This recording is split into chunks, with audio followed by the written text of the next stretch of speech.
Hello everyone, Assalamualaikum. Mayam hujiksi angak paniko Eikhoigi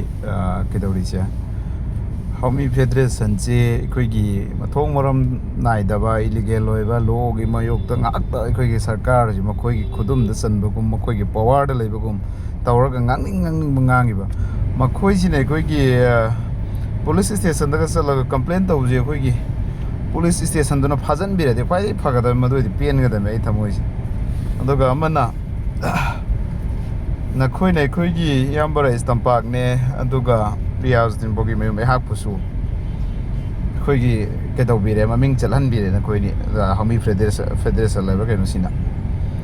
adu oiro paroi tabang ngakta Eikhoigi illegal obisu Ngangde adu kisuki de Nakhoi na du haira Eikhoigi tam ki dabsu leite number 1 da Nakhoigi 99% la laga leirami Nakhoigi hana phaga da sarkar pairiba adagi logi department lairiba singjisu khangamgani ko ndubo Manipur dadi kari haidor no khangdre adon action te consum to lokat pi de aduga asai sie tu da proper ps la kaino iba male masigi matang sida proper ps la ga ji Eikhoigi mamang da susugumba communal gi oiba fake account pai ba sigi ma lai ki thanga tim pending de mam leram gani aduga Nakhoigi complaint do ai gi wakal dadi Eikhoigi logi department ga karisu thawasam do mande na khalli maram de koina Aranba so haidi number 1 da Nakhoigi dogdami aduga irecha Eramdam da irecha singda aina request something tawningi madudi Achumba haibe yadre Achumba sinam thanangai gi threaten tawba threat tawba call tawsalaga aduga siga mayam ngangba messenger da hat kani tukani haiba sugum mayam si yamna masing thingam dana leire aduna isin linaw singda aina thamjaring badi number 1 da Eikhoigi Eikhoi nungsibiba Eikhoina sumbasi matam laiba kibik da long life ta ngangbiyo haibiyo Eikhoi sumbasi gi damak lepiyo lepani isasu lepsagani adubu ngasidi mayam gi support pami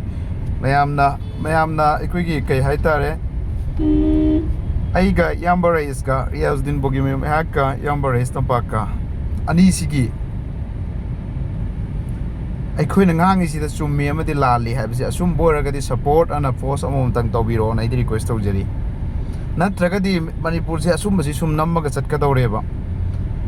aiga yambara istampaka na ngangi basida Achumba yawbraga Achumba na helaba adoragadi Riyajudin Bogimayum istampak mayum full support amadi Eikhoina harisi summi na post Amuktang na sana sai tawbiraga share tawsanbiro ai adukimatik harau jagani natra tek tawbiro ngasi mai myam da thamjari maram kari gi nai kan da chile naw sing Eikhoi ngangsi mayam gi ni praja moi kaim ki de Haomee Federation da mawalo de de na wang mayam ngang khai na gra adugum mata karim da intention laude tawbo Eikhoina ngangi se praja lai beini ki drisi Achumba praja mayam lai ri ba irecha mayam lai ri ba si lai ba gi ne Eikhoina ki drisi oja mayam lai ri ba intellectual mayam lai ri scholar mayam lai ri ba si lai ba gi ne Eikhoina ki drisi aduna Eramdam da lai ba irecha khuding bangna aiga oja Eikhoigi yambara istampak mayumga ani sigi kai haitare support ta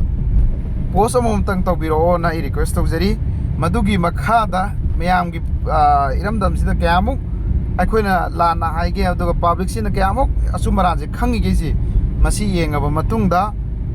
inshallah makhata ba dum matam gi oina thengnarakani asumba de asum boina laigani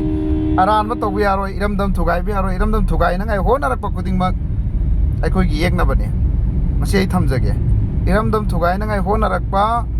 any communities masi Eikhoigi yegnabane aduna masida ai Akiba su leite imalaiba ki damak afaba ki damak Eikhoigi laiminari be indigenous people ki damak da thambada dunia gi jitna gi prime minister da tawgera ada UN da tawgera madu ki de khoilan ki de asumaina ai thamjage aduga yam sangna su ngasi gi dingangaroi hairiba miyam gi support amadi miyam gi kholau se sigi matungda ai gi oina saita thamba yabasing makha tana leba ki oiba soyenga miyam da haiba ngamjaba oijage haibasi miyam da haijaraga matang swai da losanjage thank you everyone.